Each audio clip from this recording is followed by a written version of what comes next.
Welcome to another episode of Keep It Moving, all the way from London.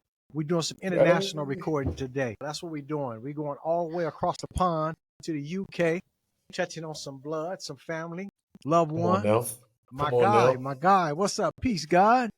Man, it's a lovely day, man. I'm glad to be here. Long overdue. We should have got on first episode I should have been on. So, man, happy to be here. And, I'll do anything for you. So this is, man, my honor, my blessing. Likewise. I'm glad to have you here, man. How you been, man? How they treat you out there? Man, it's good. This is the second time around. I came out here back in April, and I was out here from April to like mid-June.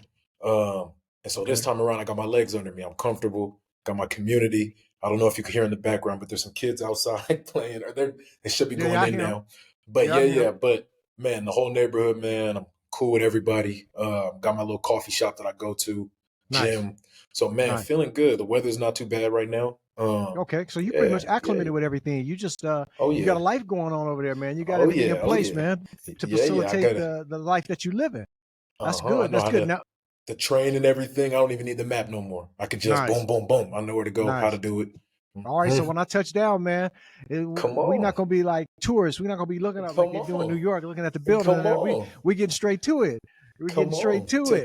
Take it all the bruvs. I'll take it all the bruvs and the lads. I like it. So when you say your community, what does that mean, your community? And I try to, just spread love wherever I go. And, whoever kind of accepts that love, man, that's part of my community, I respect everything that you're doing. I respect how you're moving.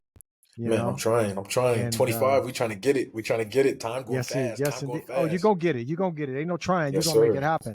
I've had the privilege, and I call it a privilege because I know you don't always get the time and the space to be able to learn and accept these teachings and everything. I've had the blessing and the privilege to be able to read everything, whether that's the Bhagavad Gita, Samsara. So that's Hinduism, Buddhism, the Quran, the Bible, everything.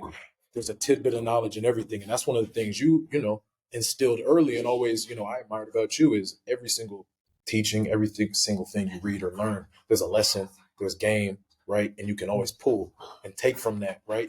And all it does is teach the common lesson, which is love, right? Humanity, right? Respecting others. It's all kind of the same thing. So, I chose, Islam is kind of like my path because it brings me the closest I feel to my personal peace. But the beauty of it is, man, every single thing I've read has brought me closer to what I think is peace. And life isn't about the destination. It's about the journey. I always say, treat people like you want to be treated. That's law.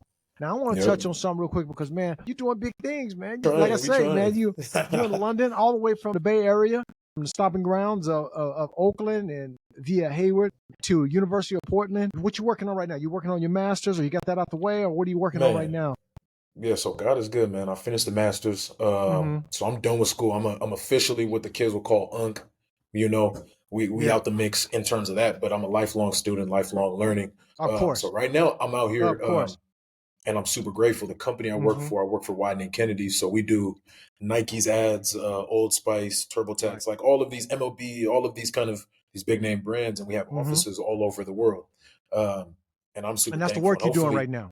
And that's advertising. So that's not even, and if we have time, I'll definitely tell the story how I stumbled into that industry. I've been working there for 3 years now, and they've just been super supportive. I was able to work there while going to grad school and playing football and just being able to balance it all, they've been super supportive of that. And along with that support, right, I'm 25 and I told them, hey, I need to see the world. I want to see things. I want to explore. For a long time, it was just kind of school, football and work. And I think that for all of us, right, it's real easy to get in a rhythm of wherever we are, right? Because especially if you get that point of comfort, right, you're making enough money or you're kind of happy with what you're doing, it's real easy to stay where you are, right? And to be honest, it's almost logical, right? It's rational to stay where it makes sense. But I'm 25, man, and I told him, I'm like, man, I got to see the world. Like that's something I value very much. I think about, family and everything and, the blessing of it, right? To be able to explore the world and see the world so that I can go out and tell people, hey, it's cool out here. I think one of the things, like when I first came out to London, people are like, oh, but it's all this, or it's this, or the food, or the people. Right. And they've never been, know? And so I've had the blessing. I've been collectively like 4 months now in London. And, you know, I'll come back to the States in November. So I got another 2 months. You got to experience the world, right? You got to see it. You got to touch it. You have to touch it. You have to expand your horizon. You know, I call it jumping on the streetcar of desire. You know, because once you do that, you have these experiences. You know, it opens your eyes up. It opens up your mind to what life possesses and holds, and what you can aspire to be and do and have. And it also ties into what you were saying in regards to it's actually practical to just be comfortable in a life where you've got a good salary, you got a home, and you're living. You know, of course, but that's not everybody. Right. You know, you got to find what works for you, and you found that, and you're on that path, Right. you're on that journey. You know, and trying, and that's good that you are in a place to where you have the resources, you have the support, and you have the know-how to be able to tap into what you're feeling and what you really want to do and going after it. You know, and before we go any further, I want to touch on and go back to when you were playing football. I know you had dreams. You went to a college preparatory school, which is Bishop O'Dowd's prestige school, prepares you for college. You went on to Portland, and you went to Portland. You were playing. A lot of people were like, he's going to go pro. They wanted you to go pro, and it didn't happen, but you had a reason for that not happening. We want to touch on that. But like I said, before we even go into all of that, and we're going to go back to that, I got to have a moment to talk about my sister and what she instilled in you and how she made that happen. She raised you as, you know, a single parent. Your dad was there. He was in and out. You know, he had an unfortunate situation. I'll let you tell that story. Yeah. But she did her thing, you know. And I've got mad love for her, mad respect for her on how you guys union developed and evolved from her being a single parent and raising you to be an outstanding stand-up man. I seen it. I got pictures, man. I was looking at them last night from when I first came home after doing that 2-year bid, and I came and stayed with you guys. Man, you was a little baby, man. But you were big enough to where we can go out, we could do things like the zoo, we could do parks or what have you. So myself, you, Jelani, and Isaac, we took you guys to the San Francisco Zoo. And I'm gonna send you that picture, man. I think I had that picture in my phone. Man, I think I know what picture you're talking about. You know what I'm talking about? Yeah, you was a little cat, man. You was a true youngin'. And I had you up in the tree, man. You know what I mean? And I look at that, and then I think about how you and I have always been able to connect and, you know, have dialogue. And I watch you grow, man. And this is what she instilled in you, and she guided you. She did what a mother was supposed to do. She guided you and nurtured you to be the man that you are today. So I got to take my hat off to her, man. I love my sister for how she handled her affairs in raising you, man. Man, and I was just going to start off with that too. Like, none of this would have been possible without my mom, you know? Yes. I think just going back to the beginning, you know, when you explain kind of some of those circumstances, right? Like, a lot of that, right? That's, you know, it wasn't always easy, you know what I mean? And like, I remember, you know, just seeing her grind, right? And like, to be honest, right, in hindsight, no one person should have to shoulder the load of like raising a young man, a young Black boy in the world, you know, without necessarily having a father in the home, right? Like, that should never be, the onus should never be on one person to do that. It takes a village to raise a child. Yes. And I remember, right, like, whole life, she never let me use that as an excuse, because it's real easy, you know. And I'm not going to say like those aren't valid kind of, you know, detractors of what you could possibly do, right? Because, you know, our environment is really important to who you become, right? And if you don't have the necessarily village and support, it is tougher, you know. But she never let me use that as an excuse, you know, like whether that was school, sports, and we laugh about it now. But man, she filled my schedule up so crazy, man. Like, I played sports since I was 3. I did all the extracurriculars, stayed at school late for after school. Like, I remember just being constantly busy, right? And she, you know, we talk about it now, and she was like, I never wanted you to dwell on how hard the moments could have been, right? And so from the beginning, right, it was never a, you know, a woe is me, right? I never tried, you know, and obviously, you know, never played the victim. Yeah, and obviously at different points in life, right, there were those moments where it felt heavier, but to in the grand scheme of things, I never felt like, all right, I can't do something because Right. my dad was going through what he was going through, or he wasn't around, or X, Y, Right. Z. It was Right. always, hey, you can do anything you put your mind to. I'm gonna always Right. support you and love you, and let's get Right. it, Right. and Right. be great. Right. Right. Now, by him not being around, did you ever question why? And when you did question why, who did you question, and what were the answers you got? Man, yeah, for sure. Like I remember, and it's weird because like now the more things I get to do, the more I travel, the more I just get to meet people, I do get to like reflect, right? And I feel Mm-hmm. like am in a space in my life now where I can kind of just reflect on the past. Mm-hmm. And I remember, man, like after school crying, like being in like the the after school like care place, just crying, being Right. like, man, I miss my dad or whatever, Yeah. and never really getting an explanation because the situation was crazy. And even to this day, it's kind of like, dang, it doesn't really register that Uh-huh. this thing happened. And then because of a situation, he was never able to come back to the United States. He is Right. Jamaican, Right. so definitely was like those moments of just feeling sad, feeling angry, feeling like, Mm-hmm. and I look back too, and, because it was just mom and, again, being a black boy in America, she had to be Mm-hmm. tough. Right. She had to be the father and the mother. And I Right. Right. remember feeling anger at times because she was the disciplinarian, right? She Right. didn't get to balance that. Most Right. people coming from a two parent, you have like the one parent that you kind of like is the one who's like the shoulder to cry on, and then you have No the more one that's kind lenient. of Yeah. yeah, and then you got the Yeah. one who's like on your head. It was Right. more often than not on your head. And so I Right. remember being like, man, like my mom, like just not really understanding. Um, Understanding. yeah, not understanding, but obviously, you're 5, 6, 7. Like, you're not supposed to understand. These are No. these are big things beyond your control. Right. Um, and Yeah. so Yeah. yeah, no, definitely like that was that was always like a constant thing. But again, I think I was so distracted. And man, I shout out the village, man. Like I had real OGs in my life, Mm-hmm. real unks, real Mm-hmm. dudes. And, I look at and I try to be that person now. But a lot of people are raised by the internet or raised by social media because they didn't have the men in their lives who went through trials and tribulations, were able to tell them, hey, this is what it is. This is the real world. And you don't have to do this. And you said his name earlier, but man, my Uncle Isaac, man, that was my father. And I remember, man, like, anytime I'll do something wrong, I gotta answer to him, Yeah. or at every stage of growing up, he was there. He was the Right. person who was like, Zay, this is what you gotta do, or this is what you're not supposed to do. Right.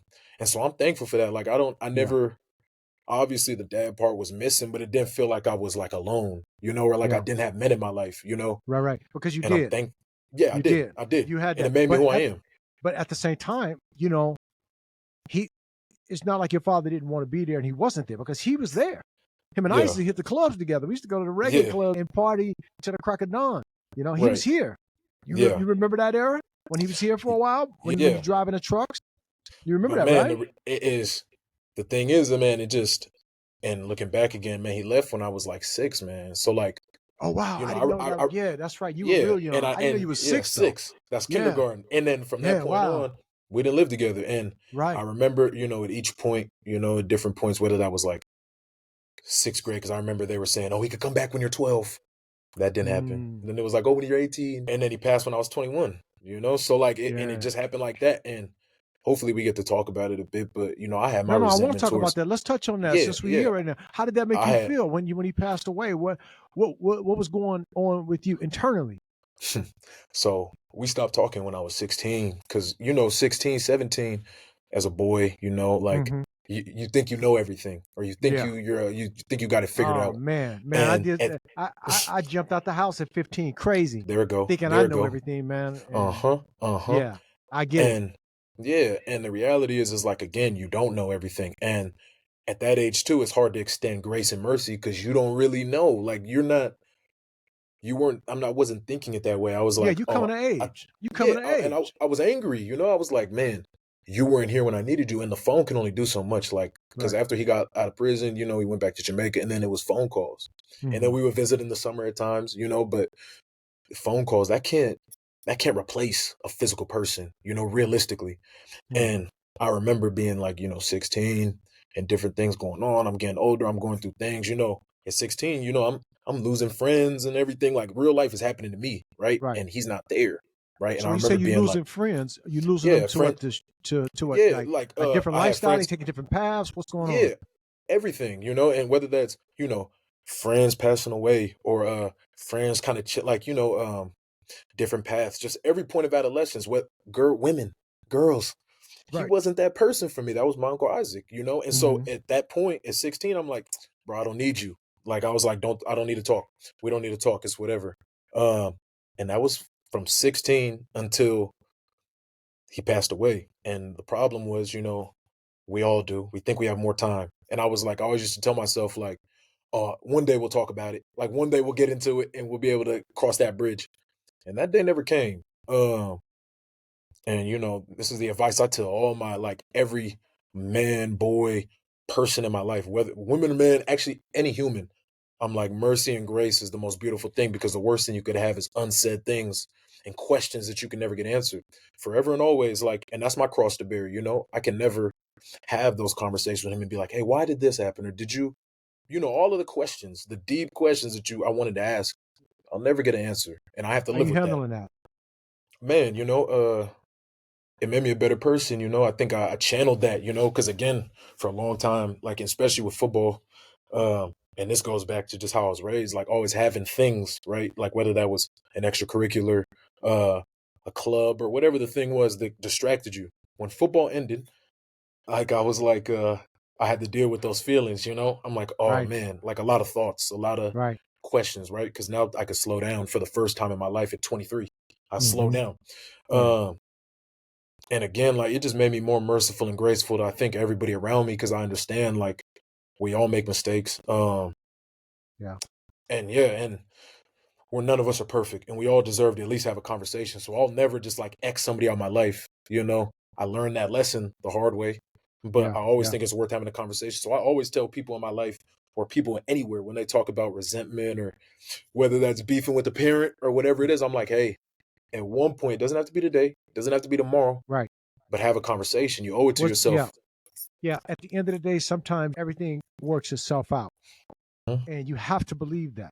You have to Mhm. carry that energy, Mhm. because the energy that you carry is what you will attract. And Mhm. sometimes you need to be able to give things space. You have to allow things to work itself out and let Mhm. it be able to develop the way that it needs to develop. You can't get in the way of God's will. Everybody's got a Yeah. path, and you got to let that path play out. It's important, because you don't ever want to be the one that blocks that, because there's Yeah. lessons and blessings in everything. You start to getting in the middle of things and trying to lean to your own understanding, trying to control things, then you're blocking blessing and the lesson. Now, Mm. I want to say something to you. You say your mom's kept you in football. If it was football, when I was up, she put you in something else, right? Yeah, She yeah. It always was kept never, you never busy. a moment, Never a never moment. a moment I, of. I I want used to to be share like, something why with can't you. we chill? No, no, I'm going to share something with you. Mm. We were raised, and she had her own value system, and she was also incorporating the value system, in my opinion, from what I'm hearing. Now, I'm going to talk to her, and you talk to her. She's going to see this, and she's going to be able to say either yep or either no, this is what it was. But I got a grand idea that what she was incorporating was what we were taught. A devil's workshop is an idle mind. Her favorite expression. Her Yeah, favorite man. expression. Oh Yeah, man, because man. that's what we was taught. Yeah. Don't be Yeah. idle. So the moment you get that opportunity to just be idle, there's things that creep in, especially for kids, Uh-huh. that's not going to Uh-huh. work in your favor. So she did the Yep. right thing. But look at what it did. In hindsight, we both can look back on Mm-hmm. it now, and it Mm-hmm. was a developmental process, because on this journey of growing up, there's some youngins out there that's just, when we say wilding out and crashing out, Mm-hmm. there's no guidance. They're not being Yeah. raised. Yeah. And then you have those that are being guided and have an instruction and got lesson Mm-hmm. plan, and you Mm-hmm. got a to-do list, such as you, Yeah. being raised and being developed. Nothing So happens by now, mistake. no, Nothing man. happens by So when we mistake. look back on it, man, that's why I say, Mm-hmm. man, salute. I take my hat off to her, man. She knew Man. everything she was doing. We used to Exactly. be in the kitchen in the house, right? Mm-hmm. That was the meeting place where you go in there, you bullshit a little bit, you have some fun. But that's a place where you could just, like, between siblings, between us, that's where we used to, so we used to jive a lot. And, your mom, she always knew what she wanted for herself at a very young Mm-hmm. age.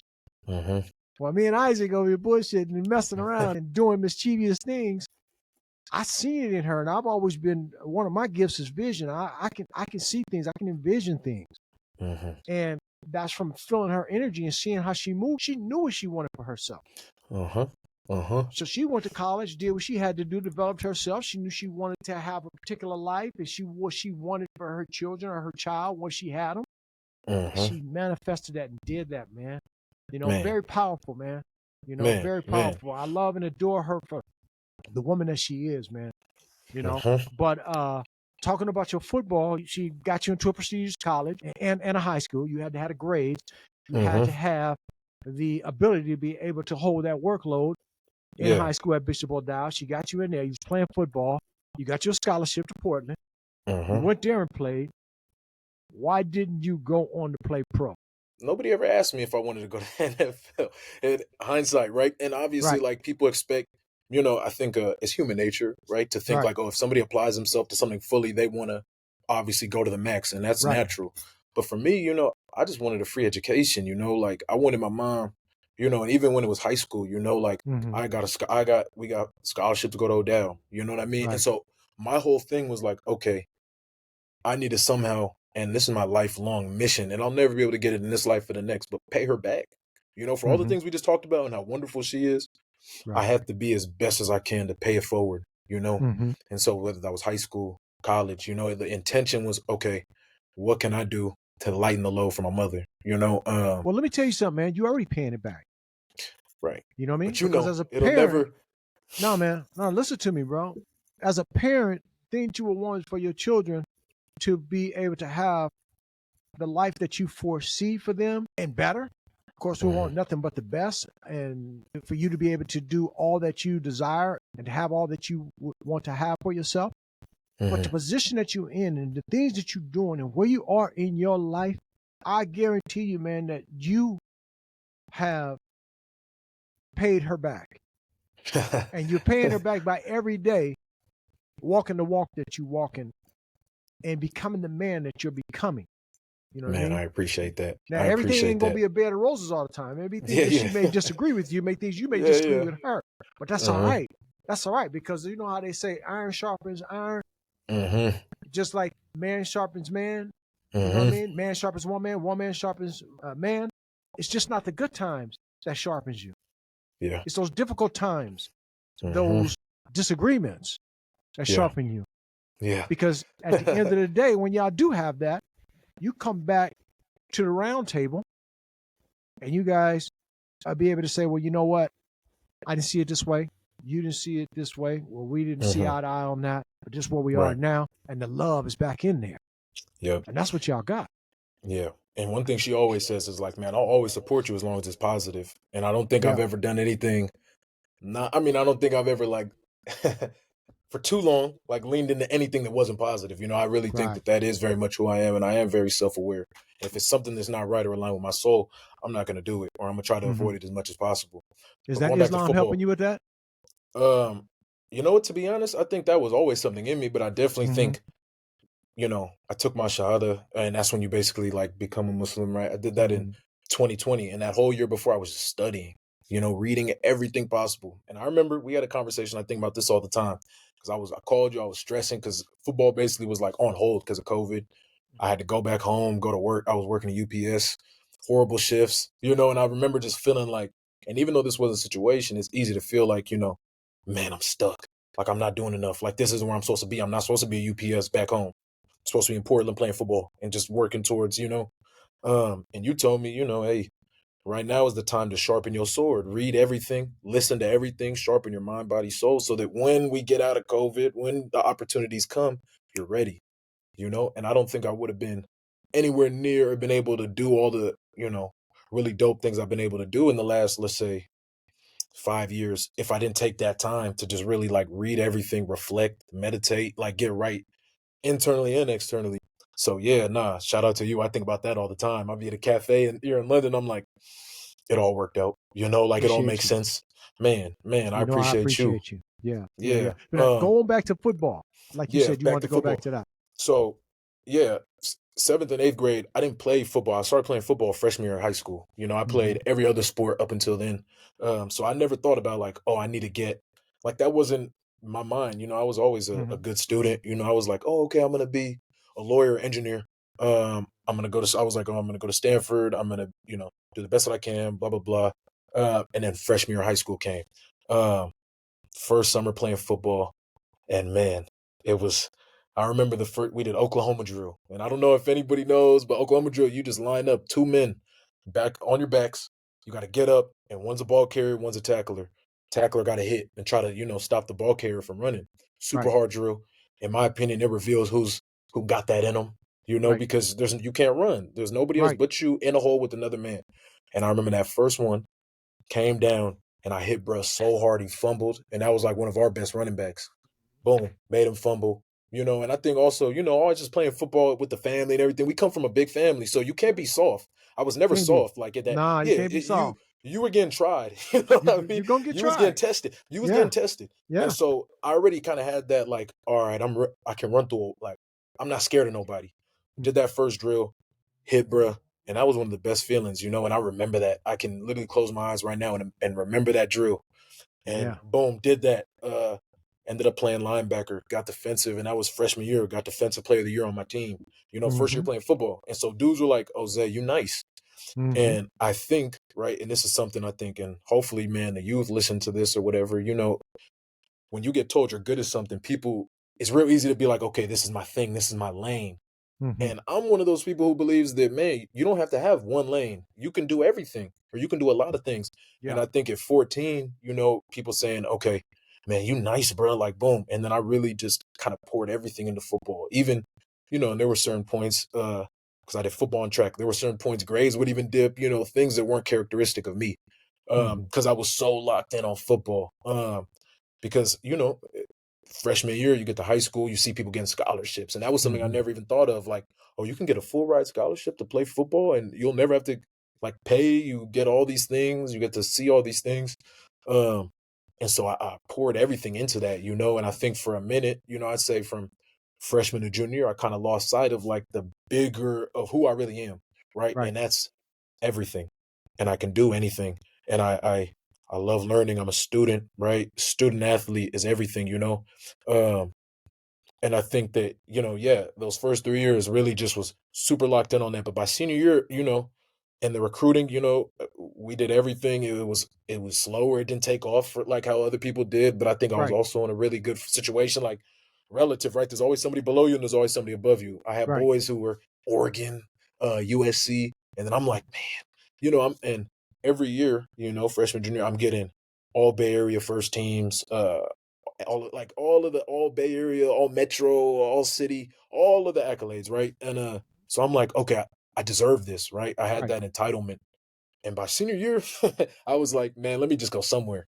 Let me go somewhere where I'm going to be able to do my thing and be able to go to college and do this and do this, right? Chase this kind of dream, right? And also get a free education. So I definitely think by senior year, it shifted to more of a holistic perspective on what football is. It's a vehicle. Right. It's a vehicle to get you to a destination. It's not the destination. And you see dudes who make it to the league. You don't the average lifespan in the NFL is like 3 years. After that, if you out by 3 years, it's a brutal sport. If you out by 3 years, you're 25, 26. You're my age now. So what do you do now? And so I think early on, I was like, okay, I'm going to get this scholarship. I'm going to take all the classes. I'm going to do these things. I'm going to do these clubs. I'm going to do all these different things so that I don't get pigeonholed, that I don't lose sight of the fact that, man, I have so much more to contribute to the world than tackling somebody, Yeah. So, yeah. But one thing is that people don't see the details. They don't see the behind the scenes and the work that's being put in. Oh, man. And the true mission. And I'm gonna let you know where I'm going with this. You only see the gloss and the floss. You see the game time. But you don't see all of the input, all of the sweat that goes into the preparation for this, and don't even really know what the plan is. But what you see seeing is good and great. And that's it. And I'm only saying that to say, do you remember when you and your mom came and you guys stayed with me and we went to you had a USC a weekend Went type to of thing. went to the USC camp. USC camp. And I went with you guys. So all the top recruits, all of the all the people top recruits, from, and you were going to different fields doing your thing. And Mhm. I was sitting there, me and your mom, and I told her, I Mhm. said, yeah, he got it. He got it. Yeah. But I'm telling you, that's when I said, oh, he's going to pro. I said, I'm gonna have tickets. I'm gonna be all on the floor. I'm gonna be all in the back. I'm gonna be all over this joint. But you see, in that group of people who don't see what I was talking about earlier, you don't see the details. You don't see what plan you have for yourself. I didn't see the plan you have for yourself. I just saw the plan I had for me based on what you was doing. Right. You see, and this is part of life too. No, but I think, I think that's a good thing, like I don't look at it as like because there's two ways to look at that. How you just described that. It could be self-serving on one end, but on the other end, I just believe that people, and man, our family is good at this. Man, you could be decent at something and they'll be like, oh, you're the one. And that's, man, just all the OGs I had would be like, even before I was really like that, or really doing certain things, they'd be like, oh yeah, Zay gonna be the one, Zay, and so that affirming, right? Because that's everything, right? You got to believe it to be able to do it. And so all the I always say, man, you gotta believe it to achieve it, man. You gotta believe it to achieve it. Man, and when you just say like the long, man, I remember because practice would get done at 7. I get on the bus, go to BART, get home 7:38 every day. I remember crying because I couldn't work out because I couldn't get the gym membership just because it wasn't a priority, and so like ended up going to work out with Unc and everything, but like or whether when I had a C and my mom said you can't run track for the first half of the season, and my track coach was like, oh yeah, I support that. He can't run. I remember crying, real tears, because I'm like, I'm feeling like, man, I'm letting everybody down. I'm doing all this. People don't see that, but in my mind, right, it was like, wait, a free education is the goal, and the people who never did it or never was in my shoes, they don't like, they couldn't, and that's for all of us. If we're not walking it, we can't fully grasp what it looks like and what it feels like, and I knew I was experiencing it real time, man. It was everything, real tears over this, blood, sweat, and tears, concussions, broken bones, everything, just to be able to just get a free education. For me, it was like, okay, if I do this, I'm good, but yeah, no, football, I'm super grateful, like I think about, and this can be a good segue to how I ended up at, where I'm working right now. Cause man, that's been a big game changer in my life. I was at a barbershop, 6:30 in the morning, getting the cut right on the other side of campus, so I'm in college. This is my senior year of undergrad. So I'm kind of like, okay, what's going to happen next? Cause grad school is expensive. And I was like, okay, do I want to go home? Do I want to do this? What's it going to look like and work? All of those things. I'm in the barbershop, 6:30. The dude who was coming out here, he was an ex-athlete at my same school. And there was this dude sitting. Too? Yeah, he played football back in like the 80s. So we always had a soft spot for football dudes. And there was a dude sitting in a chair right in front of me. I'm in the barber chair. He's sitting down. This is 6:30 in the morning. Greg Finanzo. I got to shout out his name, man, because he changed my life. We're sitting down. Greg. Man, we're sitting down. Finanzo. Yeah, we're sitting down in the barbershop, and somehow we're just talking about like politics, the world, all those things. And that's the stuff that I love. I read everything. That's what I studied, all of that, that's what makes me tick. We were talking about that. And he was like, man, you're sharp, dude. And then the barber was like, yeah, this is Isaiah. He's a real sharp dude. You need to holler at him. And then Greg was like, hey, apply for this legal internship at this company for the summer, and I'll see what I could do. This was in like March. Applied, didn't hear nothing until like May. Did 3 rounds of interviews. Man, got the role. And so that's like being a legal, working in legal. So contracts, negotiation, a little bit of finance, risk management, all of that kind of boring stuff. But, for me, it wasn't boring, and it was important. Ended up getting that job, and I started the day after undergrad graduation. So graduation was a Sunday. Orientation at that job was Monday. I've been there 3 years since. And the lesson in that is like, man, you never know who you're going to meet, and you never know who's going to open a door for you. So it's always good to put your best foot forward, show who you are, right? Don't try to be too cool for school. It's okay to have an interest. It's okay to nerd out about something, but like to give it your all. When I was talking to him, I didn't try to be like, oh, I'm a football guy. I don't care about politics. Nah, Right. they'll talk about anything, Right. and that opportunity, right, led to where I'm at now. I've been there 3 Right. years. I've been able November, December. I missed Christmas at home because I was in New York, working in New Right. York Well, for it 2 goes back months. to when opportunity presents itself, you got to be prepared. You Mhm. got to be ready, and you did the work. Mhm. Man. So when the opportunity was there, you were prepared. You were ready, Mhm. and it just was only befitting that you had a marriage with that, and it became one. And Mhm. you've been rolling with it for 3 years now, Man. and apparently, it's put you in a position to where it goes back to what you were saying. You want to see things. You want to do things. You Mhm. manifested that. So the Mhm. job and with divine intervention gave Mhm. you both these vehicles to bring it on home and Mhm. give you what you have prepared for and what you spoke into existence. Mhm. And now you're living it. You know And what I mean? everything happens for a reason, and that's just, Everything. again, if you see the logical chain of everything, I look back and I say, we say Alhamdulillah, right? Praise God. Like Yeah, yeah, yeah. everything that happened, I wouldn't have changed a thing about my life because hmm every single step led to where I am now, right? If I Yes. didn't do football, I wouldn't have been at Portland State. If I didn't go hmm to Portland State, I wouldn't have met Greg and been able to go to White and Kennedy, right? Right. And then I wouldn't have been able to do all the things. And then now, the opportunities are endless, and I don't know where I'm gonna end up next in terms of travel. I'm planning a trip to Paris and Barcelona at the end of this month. Right. Like all of these things. And it's cheap because I'm already in London, right? But Right. the Right. world is opened up in a way that I could never have imagined going back to 18. Right. For your age group, your generational peers, let's shoot a message out to the ones that are 19 and 25 who haven't figured it out, in the midst of figuring it out. I may have started something new that's going to put them in a position to where they are living life and not just existing, meaning Mm-hmm. they got meaningful work, they've got a spiritual base, they got a community of support, and they're giving back, or they're thinking about giving back, and Yeah. life is just on the right track. Mm-hmm. What would you say to them?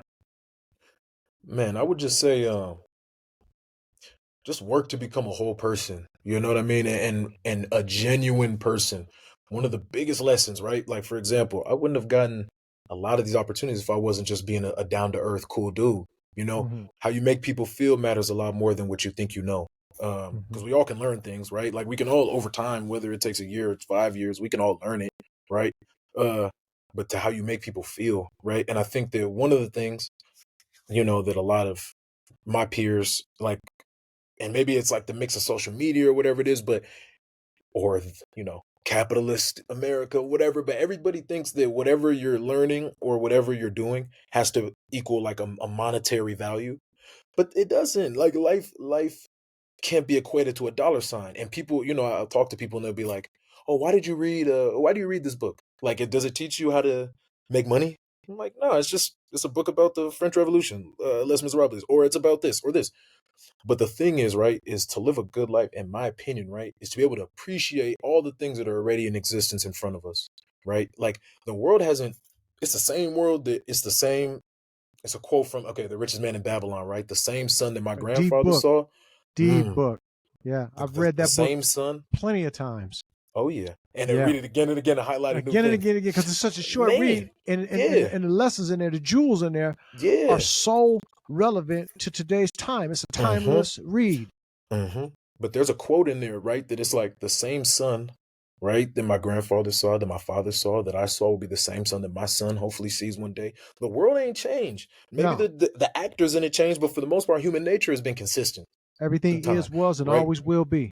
Exactly. And so it's like, how can you appreciate what has already been around you, whether that's the birds chirping, uh, the blue sky, the kind smile of somebody passing you in the street, hmm right? That enhances life. And by enhancing life in that way, right, you can appreciate and be more open to give to the world because it's constantly giving. It's constantly giving beautiful things. So it's like, okay, I'm going to put my best self out.